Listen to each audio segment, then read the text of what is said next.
Welcome to our business webinar program presented by Bank of America.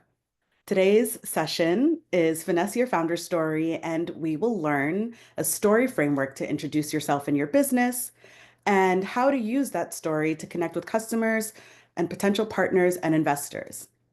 I'm Desiree Brown, Senior Manager of Digital Content and Education here at the Tory Burch Foundation, and I am so excited to bring back Equo Essien for the second time.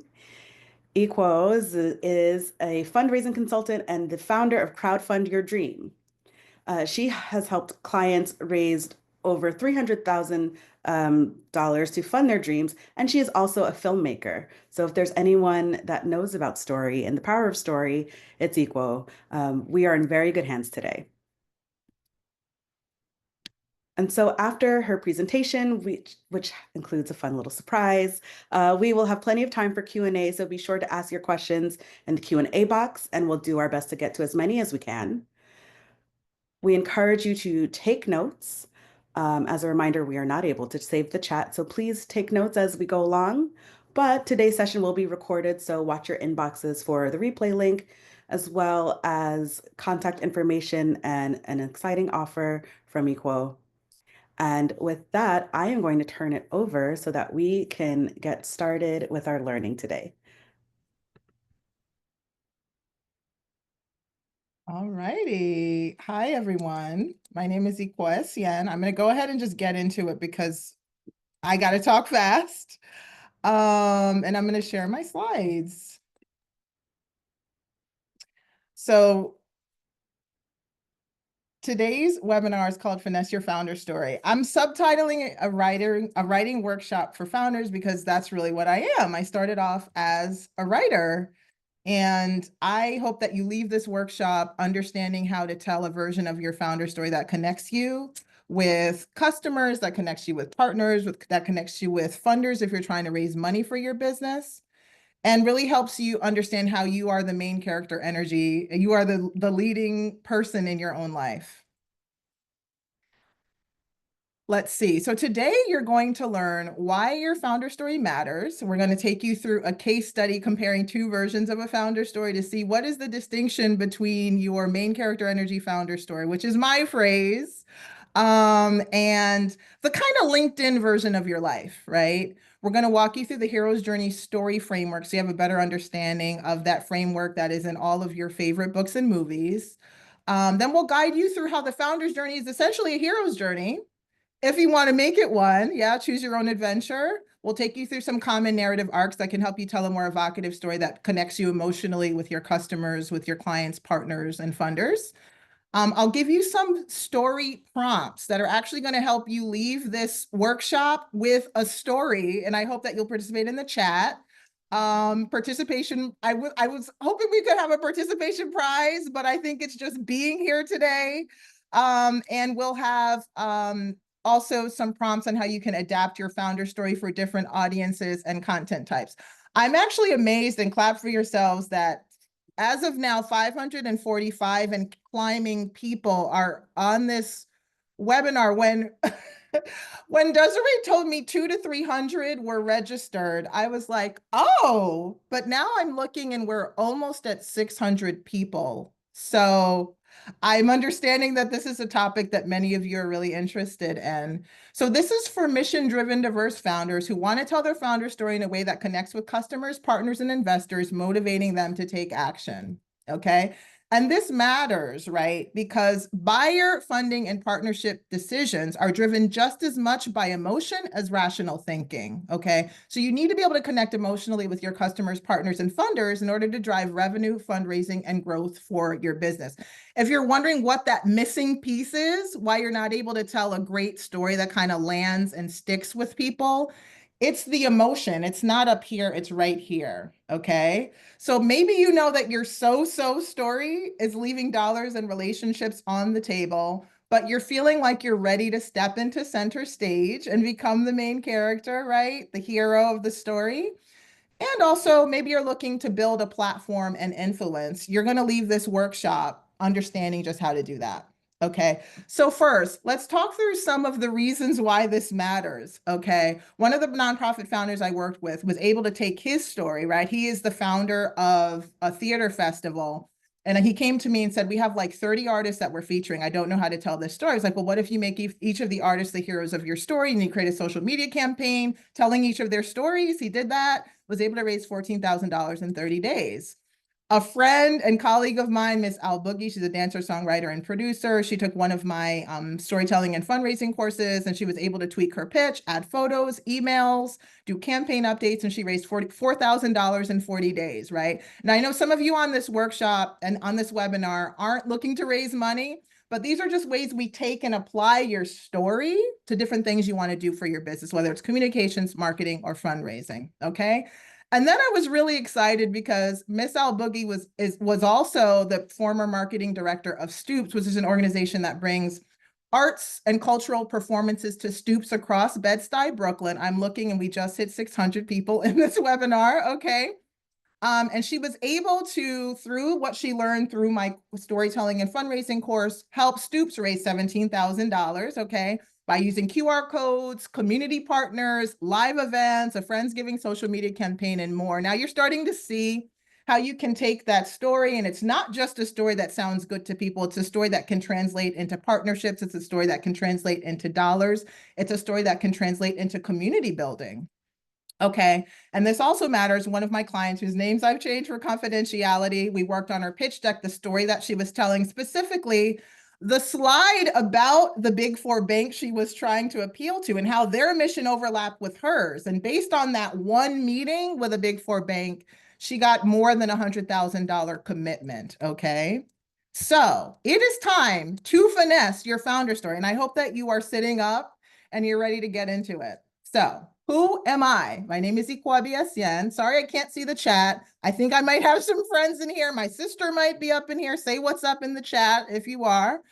I'm a writer, creator, and consultant. I got my first degree in biology from Stanford. I was a pre-med back then, then kind of decided I wasn't into science and or medicine. I got my MFA in film from NYU's Tisch School of the Arts. I've been former communications and marketing director of two nonprofits and one consulting firm. I'm a former strategy consultant for public equity group that helps social change organizations amplify their impact. I founded a film company. I created my consultancy, Crowdfund Your Dream, which is a group coaching program and consultancy with digital courses.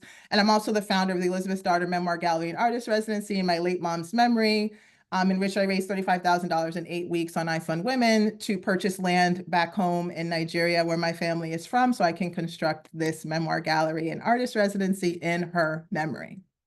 Okay, now that's actually one version of my founder story. Let me give you a second one. Here I am, okay? Second year of film school. I've been on leave for some time, right? I had had my first year and then I left school for a few years because I really wasn't sure what I was doing creatively at NYU Tisch. And I found myself in Nigeria starting a memoir project about my late mother. And then what happened was, at the time, the head of the IMF, Dominic Strauss-Kahn, was accused of sexually assaulting an African immigrant maid in a Manhattan hotel. I heard the story on the news. I was in Nigeria and I thought, this is an amazing story, like a David meets Goliath. We have a man who's in charge of the purse strings on development aid in Africa, accused of assaulting an African immigrant maid in Manhattan, someone who has comparatively less power. And this is an amazing story people need to hear. At the time, he had all of his attorneys going across the news and doing a media blitz, calling her like a prostitute, saying that she propositioned him and she didn't like that she didn't get the money that she wanted and she was out to get him. He was in the running for the French presidency, but this being arrested for this derailed his chances at becoming president. So people were saying, she's a political operative. This is a smear campaign. And I literally, at a time when I wasn't sure what role film played in my life, I just had a story that I wanted to tell. I came back to film school. I wrote this amazing short film. I asked my classmates who didn't know me at that time, I'd been gone for a few years, to sign up for my movie. And I realized 4 weeks to production, nobody was working on my movie. I had a production meeting, nobody showed up. I realized I was going to have to hire a crew, only I didn't have any money. So what did I do? I launched a fundraising campaign with the goal of raising $12,000. 4 weeks later, I'd raised $15,000. from a multi-platform campaign, including Indiegogo. I had a fiscal sponsor through Fractured Atlas. I had an equity investor, and I did a letter writing campaign to friends and family. I took the 15,000. I would literally, like, as the money came in, take my debit card, put it into the ATM, get the cash out, go to set, pay people on set. I made my movie Isis Story. It was a short film that was a semi-finalist in the Student Academy Awards. It traveled to 14 countries around the globe, right? And based on the strength of that film and my fundraiser, I had so many people constantly coming up to me and asking me, well, how did you raise that money so fast? Well, I'd had a background in communications and marketing. I understood if you craft a compelling story, you package it up into a shareable format, you share it with people on the channels that you find them, whether that's through the website, a social media, an email, or a letter, and you add a call to action to give, you can turn any crowd into an engine funding your dream.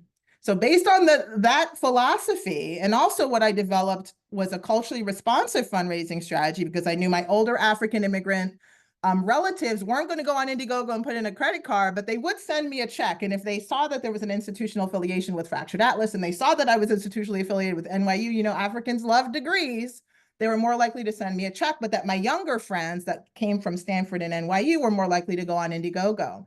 So I ended up creating a culturally responsive fundraising consultancy called Crowdfund Your Dream, packaging up 15 years of experience in storytelling, marketing, and fundraising, and selling my courses to people, and also doing one-on-one consultation. And here we are. And since then, I've been able to help my clients raise over $500,000 to fund their dreams. And I specialize in working with women and BIPOC founders because of my belief in culturally responsive fundraising and the idea that each of us can find our village no matter how small. And if we lean into our founder stories, our culture factor, and the communities we serve, we can do anything. So that's founder story number 2. Now here's the question. Which founder story was more memorable and why? I want you to give me a 1 or a 2 in the chat. I'm gonna try to see if I can open this chat box here. There we go. Give me a 1 or 2. Okay, wow, there's a mix.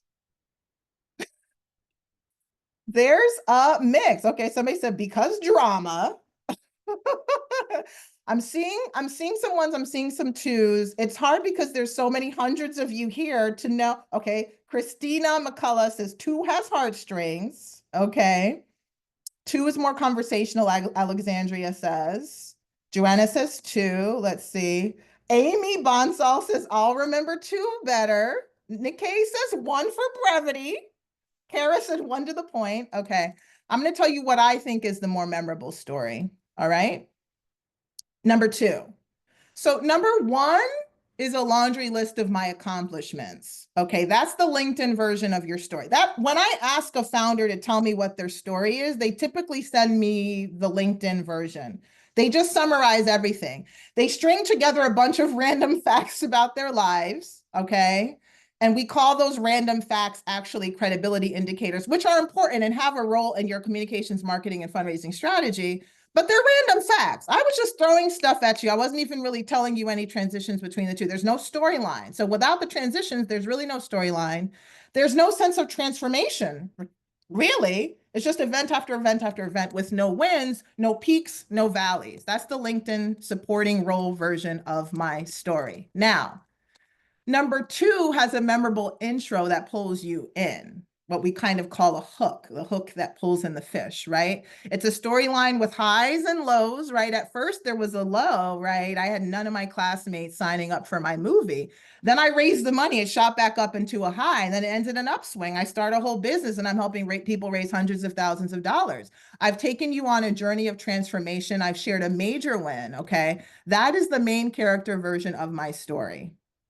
And I know we're going to disagree. I'm neurodivergent. So sometimes it depends on how I'm feeling, right? But what I really think of as memorable is something that tugs on the heartstrings and connects with me emotionally so that I have a fighting chance of remembering it. Because as someone who's neurodivergent, my working memory is not that great, y'all. So if you don't make me feel something, I'm not with you. Lori says 2 is great because you included a step away from film school without trying to cover it up or explain it, something that many women do because they end up being responsible for caretaking. You left enough information for people to make assumptions, but did not focus on it trying to explain some failure. Let's say, Annette says it's why if you use a dog, it gets more clicks. Pups tug right at the first image. And Roma says, hooray to neurodivergent. Yes. Lauren actually said two seem too long. Well, it's a story. Movies are what? 90 minutes? Sometimes people are coming out with 3 and 4 hour movies these days, but they're stories. If you buy in to the main character, you'll follow them everywhere. Yeah. Okay.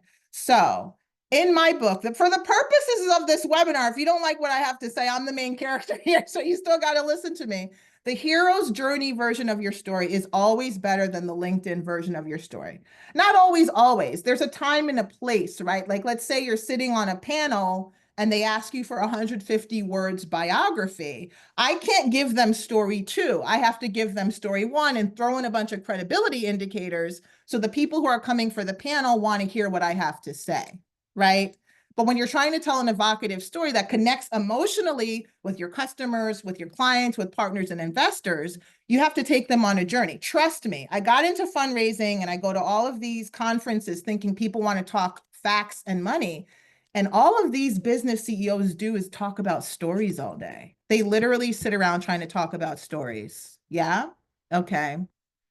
And Cynthia says, hero's journey is an amazing thing to do for yourself. Okay, let's move on. So what's your founder story? For anyone who's on their computer right now or has a way of doing this, I would love it if you have a bio of sorts on your, I know this chat is insane.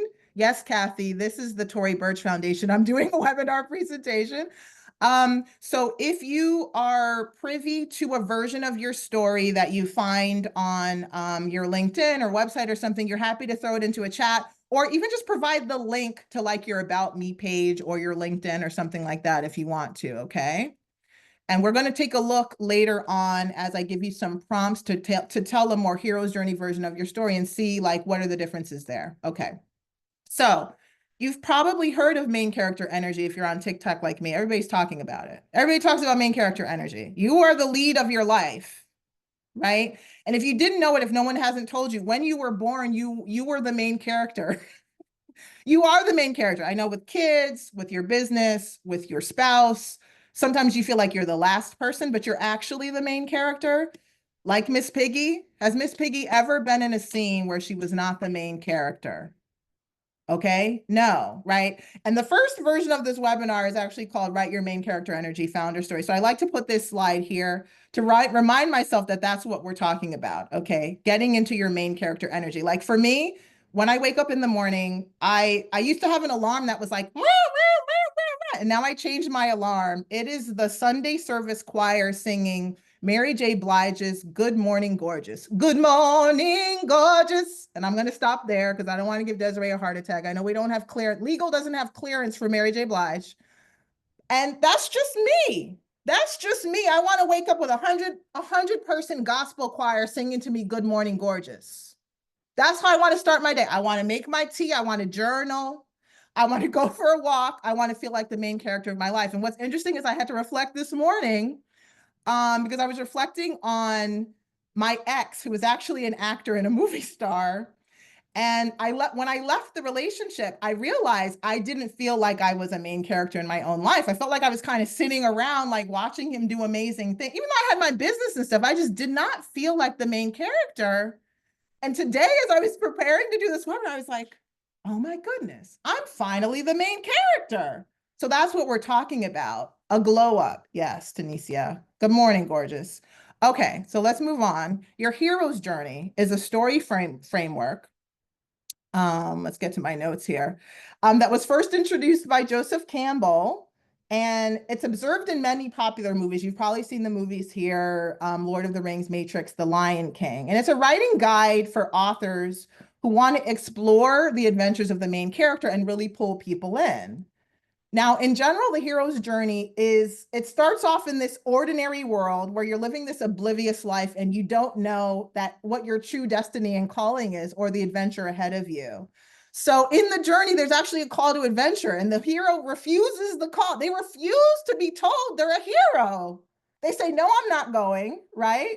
But then through a series of trials and tribulations, ordeals, mentors, and guides, The hero finally accepts the call and completes their journey. They're confronted by challenges, but ultimately they will succeed and they return from the journey reborn with the elixir, right? In the case of the Matrix and Neo, the secret is that this whole world is fake, it's a matrix, and the human beings are just batteries for the machines. But in reality, there's a real world with flesh and breath and life. And if we can just break this system down, we can all be free. And Neo is the one who can do it. Yeah. And then we can all live and love and fight together in this brave new world. So do you see how we're going on a journey there and how you're probably actually already familiar with the hero's journey? Well, guess what? Your founder's journey is a hero's journey. You've probably heard Oprah say, I never knew when I was a little girl sitting on a porch in Kosciuszko, Mississippi, that I would one day become Oprah Winfrey. Why do I know the word Kosciuszko? Like, I don't actually think I've ever really been to Mississippi, but I've heard her say that before, right?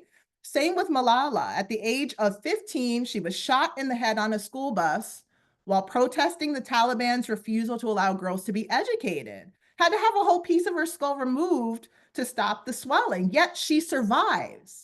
She continues protesting. She wins the Nobel Peace Prize in 2014 and starts the Malala Fund to promote girls' education around the world. Lin-Manuel Miranda, Latino songwriter, actor, playwright, creator of Hamilton, started out with The Heights. He's gone on to do things like write the soundtrack for Disney's Encanto, arguably the most successful Latino ever in Broadway history. And of course, Sarah Blakely. If you watch Shark Tank, which is one of my favorite shows, I think I've seen every episode, you know how at 27, she was selling fax machines door to door. But then on her way to a party, she didn't like the look of the pantyhose at the bottoms of her open-toed shoes. So what did she do? Took a pair of scissors and cut off the toes. Aha moment. $5,000 only of investment later, she started Spanx. Got featured on Oprah's Favorite Things. The rest is history. Self-made billionaire. Absolutely, Katana. Our testimonies fuel our stories. Yep. So we also have the infamous founder stories, right? Because some people will take infamy, right? They're like, I'm going to take what I'm doing. I'm not going to make the world better. I'm going to make it absolutely worse.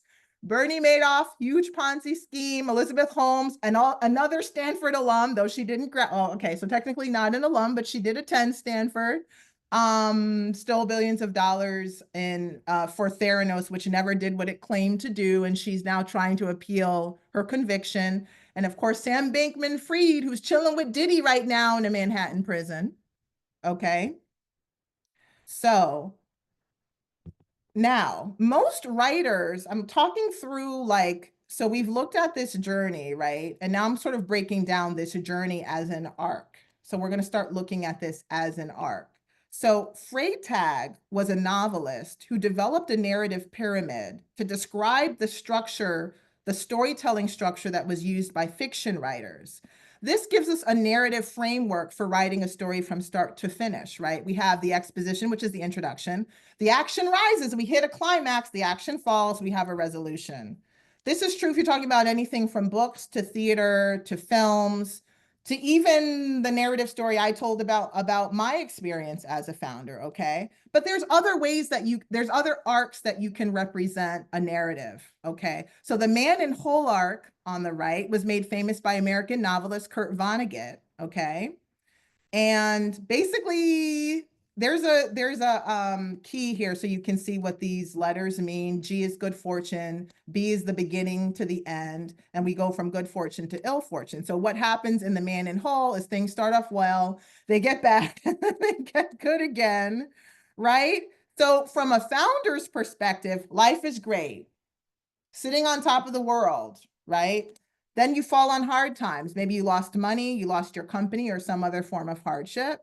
Finally, you dig yourself out of the hole and life is great again. That's an amazing narrative arc to tell your story, right? And keep in mind that this story can start in the hole, right? The founder of Dave's Killer Bread was in prison before he started his business. He started in the hole, and that's a beautiful story as well. Of course, all of these different second chance companies like Dave's Killer Bread that help give folks who were formerly incarcerated an opportunity for gainful employment to reduce recidivism, right? Okay, so let's move on from here. And if you want to look at a couple more arcs like this, because I don't have as much time in this presentation, who? I think you were talking about the founder of Dave's Killer Bread. The founder of Dave's Killer Bread was in prison before starting his business. So, yeah, I think I sent that to everyone. Okay. So if you go to my Instagram and you look at my stories, or go to my LinkedIn, LinkedIn is better. I should be sending people to my LinkedIn. In my featured stories is a carousel that shows you a lot of different arcs, more than I have time to share today. Okay, here's another classic one that I love because I'm the daughter of Nigerian immigrants, is the African folktale, right? We now have to introduce ancient times. So what I love about the African folktale is you can start and enter the story anywhere, right? You can leave for 4 weeks, come back and start here. If you're familiar with like your parents sitting around the dinner table or your grandparents, they might leave and start the story and come back and start here. They might go backwards. They might go forwards. They might start the story with the ancestors before the actual beginning with the protagonist. It's an amazing, amazing way to tell the story. It's one of my favorite arcs is the African folktale, because once somebody's in, they can go anywhere. They can leave, they can come back, they can start somewhere else, they can go backwards, they can go forwards, okay?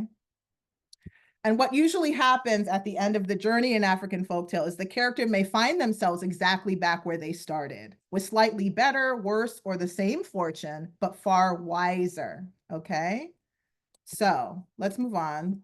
This is the last arc we're looking at. It's basically another representation of Freytag's pyramid, but we're also kind of called the dramatic arc, the narrative story arc. They also kind of interchange the dramatic arc. It shows the rise and fall in action, a setup, an inciting incident, which is what gets the story going, the rising action, things are heating up, the climax, right?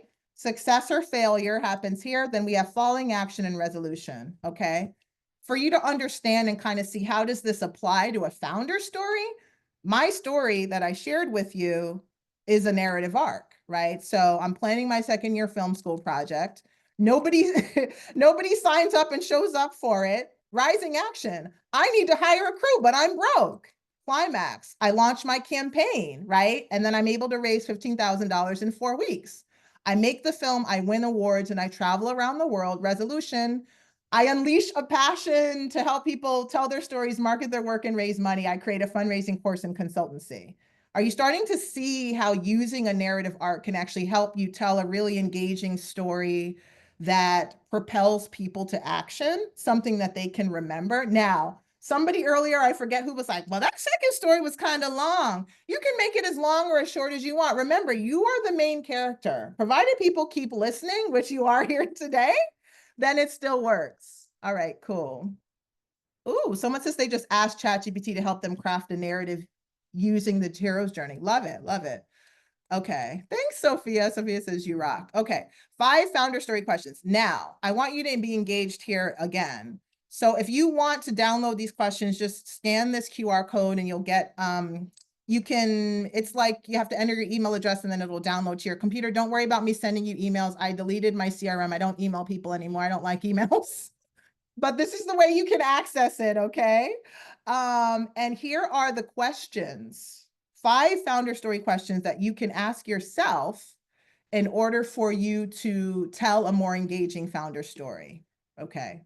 So what is a hook that you can use to reel people in? What is an interesting, catchy, and memorable anecdote that you find yourself telling again and again and again about who you were before you started your business? Next, on the struggle bus, when things got hard, how did you muster the grit to weather the storm and persevere? Okay. 3, your aha moment. Melanie Perkins saw Canva. Matt Mullenweg saw WordPress. When faced with a common problem your customers or clients have, what did you see that others did not? Go into the chat section, okay? Oh, too many requests. I'm so sorry. I didn't know we were going to have 600 people today. Also, you can use bit.ly/founder template and just type that into your into the URL in your browser. I don't know if that'll get busy too. I'm sorry, but also just screenshot this and then you can go access it that way later when maybe less people are on. 4, risky business. How did you put yourself out there, take a leap, or lay it all on the line to pursue your unique business idea? 5, the payoff. How did you get your first sales and grow your business? Mabel says she'd love to connect with New York City-based women. So holler at her, okay? So the payoff. How did you get your first sales and grow your business? How did you emerge a winner? What are the key takeaways? That's something I really think is important and what distinguishes the LinkedIn version of your story from the hero's version story.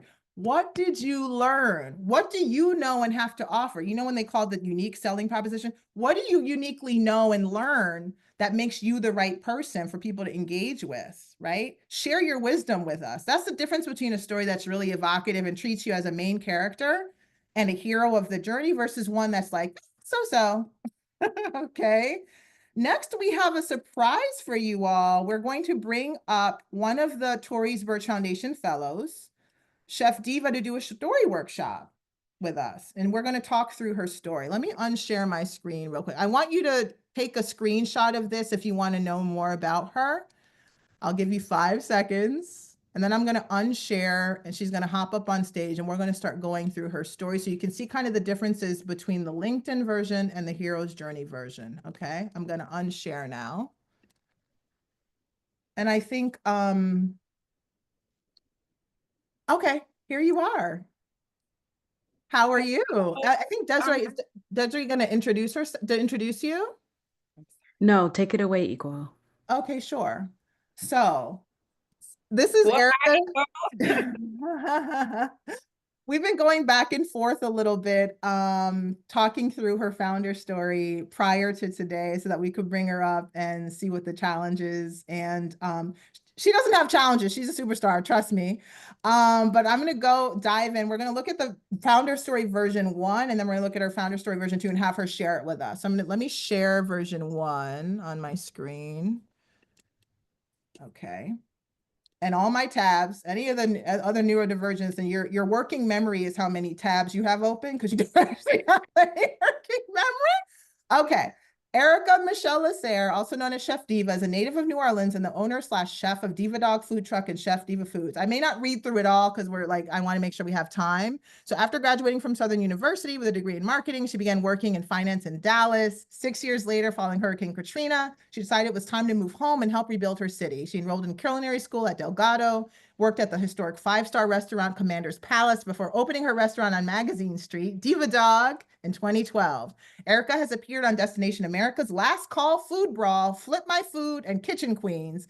In addition, she's the 2014 winner of the Urban League of Greater New Orleans WIB Pitch Challenge and the 2015 Capital One Business Plan Pitch winner. She's also a Tory Burch Foundation 2016 fellow and was featured in the January 2017 Vogue magazine, yes, alongside Tory Burch. In Cosmopolitan's Get That Life, in an episode of Modern Hero streaming on Amazon Prime, Erica shares the story of her entrepreneurial journey. Let's see. Keep reading the rest for yourself, y'all. I want to look at the next version now. Is that okay, Erica? yes, absolutely. Let's Okay, get into cool. it. Because we have a lot more like credibility indicators and stuff later on. So let's dive in and see what the differences are, even in just this bit of your story that we've shared so far. So let me go ahead and share that version. Okay, let me move it to the front here.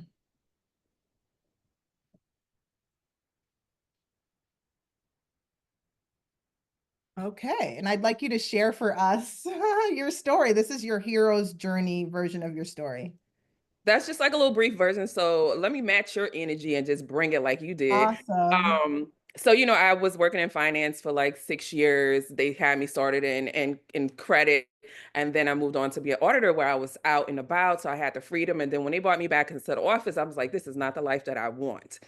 But before I decided that I was going to leave, they had a business trip in Vegas, and I was not about to miss that trip. So I was just like, I'm gonna wait to quit afterwards. And so when we came back from the trip, they brought me into the office and was giving me a review, and everything was amazing. And I just started crying because I felt so bad because I knew I was quitting.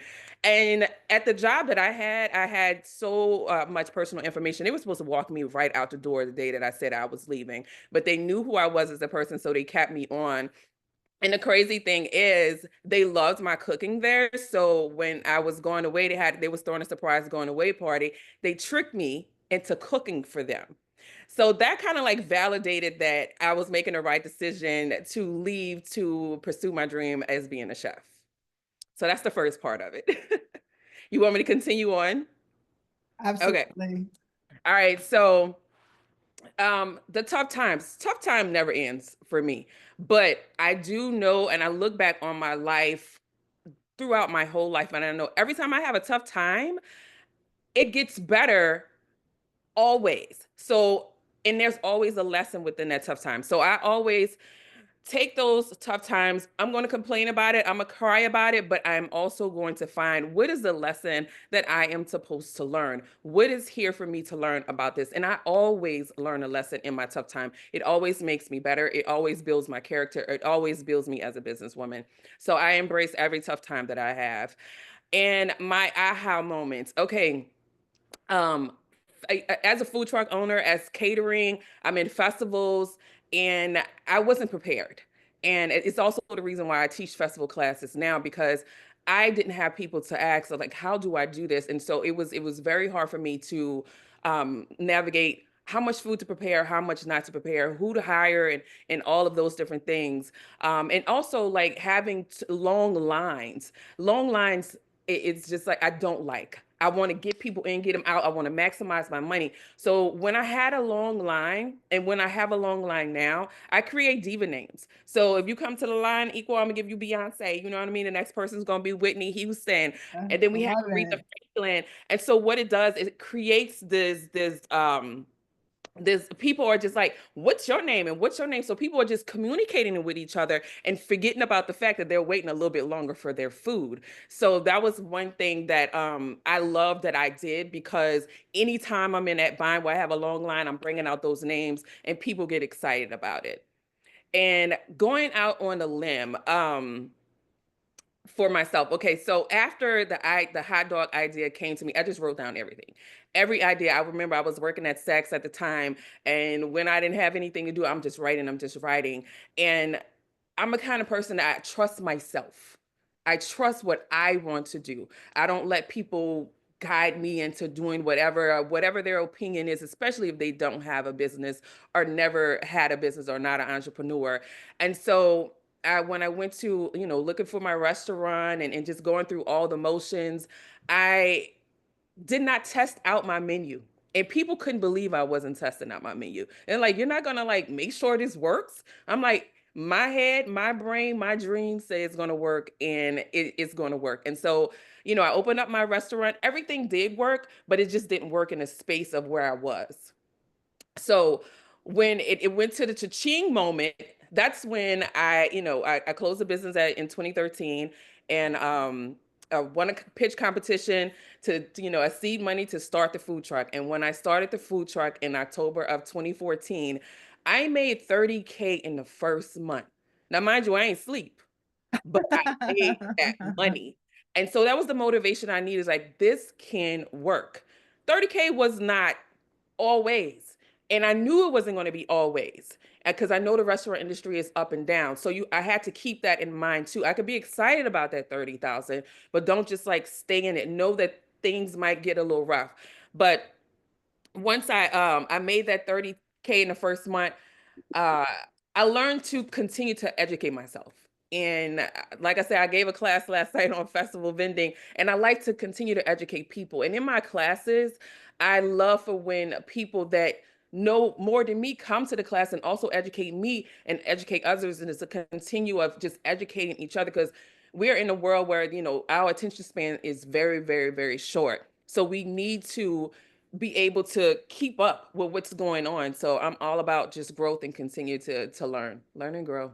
Awesome. So I want to give you some feedback. So Yeah. I know that you had Founder Story version number 1, and then you sent me Founder Story version number 2. And I think your story lies somewhere between version 2 and this, because I Yeah. know I kind of told you, could you go back to the prompts and kind of like write stuff in here? So you did a Yeah. little bit more writing to the test. Yeah. Mhm. Instead Okay. of giving me in some of these prompts the heartfelt story, because like here you say, after the hot dog idea came to me, I want you to describe the hot dog idea here. right? Yeah, uh-huh. Yeah, and tell me, remember, let's see. And remember, I was asking you to tell me kind of like what was on that hot dog, Mhm. that New Orleans hot dog that you dreamt of. Like, really give us the visuals, like, give us the drama in the story. So, what I would say here is I would have you, instead of what in film school they used to say, replace fuzzy ideas with clear imagery. So, like, for the tough times, you had mentioned your family and dealing with Hurricane Katrina and stuff like that. So, I want like a clear visual, like a clear what we call an emotional beat where something happened rather than the general times are kind of hard. I know I will make it out, right? Like that's the kind of fuzzy version of the story. So for both Erica and everyone watching, each of these prompts, you want to give me like a clear, emotionally impactful idea, emotional beat, something that moves the hero's journey forward and leave the fuzzy stuff out. Okay. If you want to tell the hero's journey version of the story. Yeah. So I think probably your story lies, and we can keep emailing. I think your story probably lies, your hero's journey story lies somewhere between version 2 and the version I'm seeing here today. But Right. you have all the building blocks because you have an amazing story. You've had amazing coverage. You have support from Tory Burch Foundation fellows. Like you have it all there.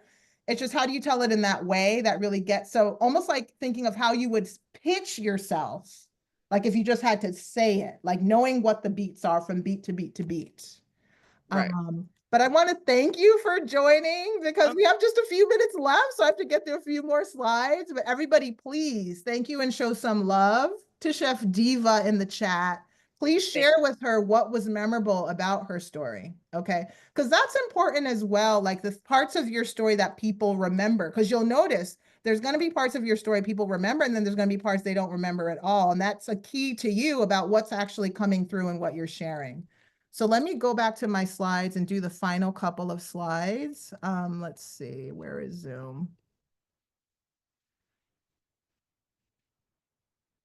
Okay, there we are. Just a couple more slides to wrap this up because we don't have any more time. We got to get to the Q&A. So now that we've gone through learning about your hero's journey, how the founder's journey is a hero's journey, and various narrative arcs that can help you tell a more emotionally evocative story that connects to customers, clients, partners, and investors, now it's up to you to adapt the story, yeah? So for customers, you want to focus on how your journey led to solving their pain points. You hear that a lot if you go to a lot of these webinars, yeah? And highlight your passion for improving their lives. Like, what was your aha moment and how did your aha moment lead you to create a solution to solve their pain point? Yeah. For partners, you want to tailor your narrative to demonstrate your shared values and goals. Like when I shared that example earlier of my client who went into the pitch, who we worked on the pitch deck for her meeting with the Big Four bank. The main issue was she needed to work on a slide that was talking about the mission of the bank and her mission and how the two overlapped. How does your purpose, path, and mission align with the partner that you want to connect with? That's the most important slide in the deck. Yeah. Make it clear, iron it out because it can be up here and you can think you're being clear and they still have no idea. Yeah. When addressing investors, you want to talk about market potential, your traction, the growth trajectory of your business. They're also interested in you and your story, right? Like, do you have the passion for this? Are you all in? Like when you watch Shark Tank, they're constantly mad that people have jobs and also are running businesses, which a lot of people have to do. But basically, they really want to know if you're all in. Are you putting it all on the line for the business? And are you throwing everything up against the wall to make it work? And what's their ROI going to be? Do you understand the market potential? Do you understand who you're serving? Yeah. For the press, we're going to talk about what's a compelling story that has a hook and grabs attention. I was talking to a client yesterday who has a festival called the Laugh Fest for Black comedians. And I was talking about how she should be leveraging her public events to coincide with her press, right? So when she wants to go on a radio show, plan the radio show interview for when she's raising money or doing an event and wrap them all up together. So you're actually leveraging those opportunities and you're using your press mentions to drive your fundraising, to drive sales, to drive new launches, okay? Next, and this is basically, I think this is like my last slide. Yeah. So adapting your story for different content types. You know more about this because you're probably on social media and doing this all the time, right? You can take your story and you can adapt it across the web, your email, social media, etc. Paint a picture with images, with video, with interactivity. Don't just tell us about your services on your website. Tell us about your journey of transformation and how you're transforming other people's lives as well. When you send emails, use a hook to grab the reader's attention, use visuals to enhance your storytelling, build community around your work through evocative storytelling, and foster an emotional connection to the person reading the email. I think my sister might be on this call and she sends really great emails. And she also makes really great posts online. My sister's business, she's an entrepreneur and she helps women win at work, wealth, and well-being. She does business growth strategy. She can help you land repeatable corporate contracts. Okay. And Yeti, if you're here, just say a shout out in the chat so people can DM you directly. She sends really great emails, like especially now with buyer behavior changing, with what's going on with the presidential administration. She's sending emails to appeal and help her customers understand that she knows the pain points they're going through right now and the market shifts, and that she's the right solution to help them solve those problems. Okay. And Yeti, I hope I got all the messaging right that we spent all that time working on. Okay. And this is also the same for your pitch decks, your proposals, and your marketing campaigns, kind of like choose your own adventure there, but the same applies. Okay. So what we covered today very quickly was 2 versions of my founder story, the hero's journey, founder story questions, or the story workshop with Chef Diva. Hopefully you finessed your founder story. I've had to really be in the presentations. I haven't been able to be in the chat so much and see what you're posting. And then lastly, very quickly, how to adapt your story for different audiences and content types. Now we're going to launch into the Q&A, but just briefly, I'm offering 30% off strategy calls for the rest of Women's History Month. Just either scan this QR code, which is probably going to be overwhelmed. I'm one person and the rest of the month is not that long. So there's probably somebody who's already signing up right now. And so you should probably do the same if you would be interested in meeting with me one-on-one. Or visit bit.ly/TBF webinar fam. A couple more success stories, understanding why our individual donors give. They raised 10,000 in 24 hours on Giving Tuesday and 19,000 total in 60 days. I don't just do fundraising, right? Storytelling, I see fundraising as an application for storytelling. So if you meet with me one-on-one, we can talk about your story, your communications, your marketing, or your fundraising, or all of those, all of the above, okay? And lastly, Yasmin, who raised 29,000 in 4 weeks. She did a partner workshop series that Brooklyn Arts Council funded, in which I guided like 14 founders through one of my fundraising courses, and we did a live presentation as well. Yeah, and she said without working with me, she wouldn't have had the courage, because there's also some mindset issues if you're not used to being your main character of your own life that make it sometimes hard for you to step out there and do that. I'll bring up Yeti again, my sister, because when she first started her business, she was calling all the women founders, she primarily works with women founders, rock stars. And she was like, Ikwa, nobody wants to be a rock star. Like, I call them rock stars and they are so bashful. They don't identify with it at all. Right. And she had to kind of adapt that messaging. Right. So some of that stuff that we deal with, what we call the mind trash, can stop us from actually sharing the hero version of your story. But if you need permission to do that, permission granted. I just gave it to you today. All right, that's about it for me. We're going to get into the Q&A now. I believe Desiree or Ali will be moderating. And again, scan this code if you want to book a strategy call with me. It's 30% off just for the rest of Women's History Month. And follow me on LinkedIn. Okay, you're welcome, Empress. Empress says, thank you so much for this. I have been trying to remove myself from all of social media. So if you want to connect with me, your best bet is LinkedIn. My Instagram is really just personal. I ramble on there. I don't make any sense, and I'm barely on Facebook. So DM me on LinkedIn, or the best bet is just book a strategy call. Okay, I'm gonna go Yes, ahead. and thank you, Equal. We are going to be sharing your information with everyone who's on.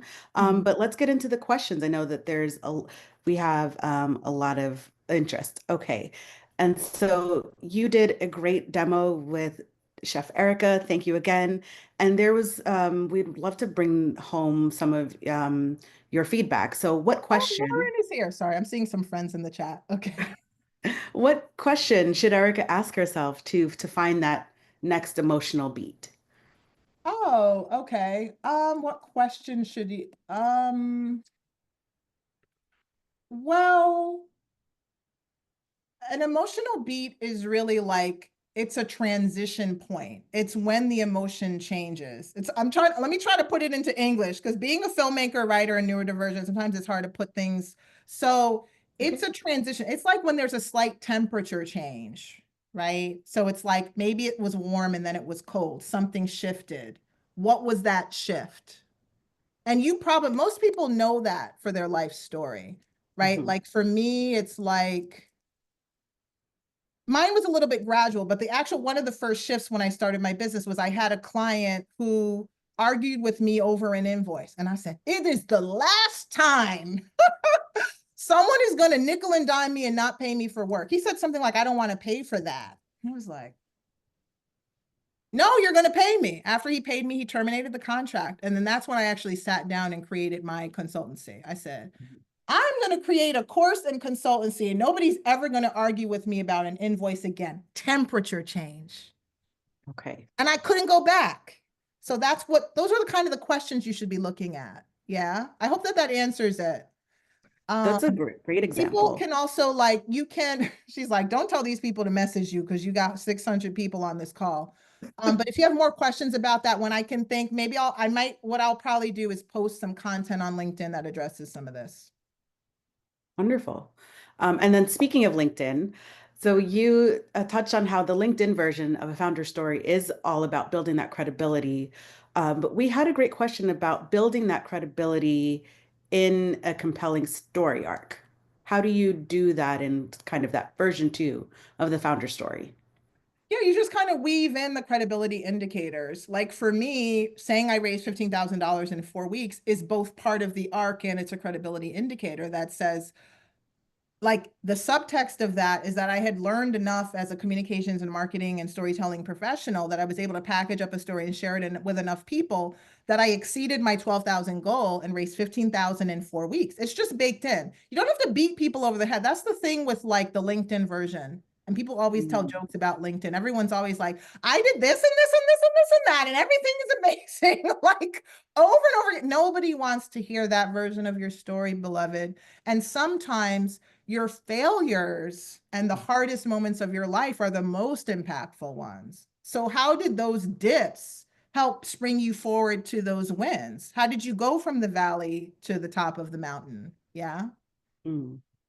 And I think that dovetails really well with this next question, which is about trying to craft a founder story when you feel like you're still really in the thick of the struggle part and haven't gotten to the triumph, but you are building a business. Then you're aspirational. I Okay. like to tell people that I have to play with my slinky. This is one of my neurodivergent things I started doing. Um, I tell people that one of the first businesses I started was an editorial consultancy. How did I start it? Back when Google was offering Google Pages for free. And I just said, I help people edit their essays and their websites. I didn't do that. I just put it on a website, right? So Mhm. there's ways that we can aspire and project what it is we want to do. It doesn't have to necessarily, it's like a lie, right? But it's like you have to project out into the future who you want to be and what you want to become, or you'll never get there. And you Mm. have to give yourself enough latitude to do that and know everyone is doing that. Like before Damon John was Damon John, he was standing on the corner and he was like putting FUBU onto like hats and t-shirts. Yeah. He Mm. had to do that and say, this is my brand FUBU. All he did is go buy some white t-shirts or whatever and put FUBU on them. Like we're all doing that, right? You Right. have to give yourself the latitude to kind of project who you want to be. And that's one of the most impactful things I've done in my life is I always sort of like project forward who I want to be. Before I had that Google Pages website, I made these little, what I called them networking cards. I didn't have a business card because I didn't have a business. It was like out of college.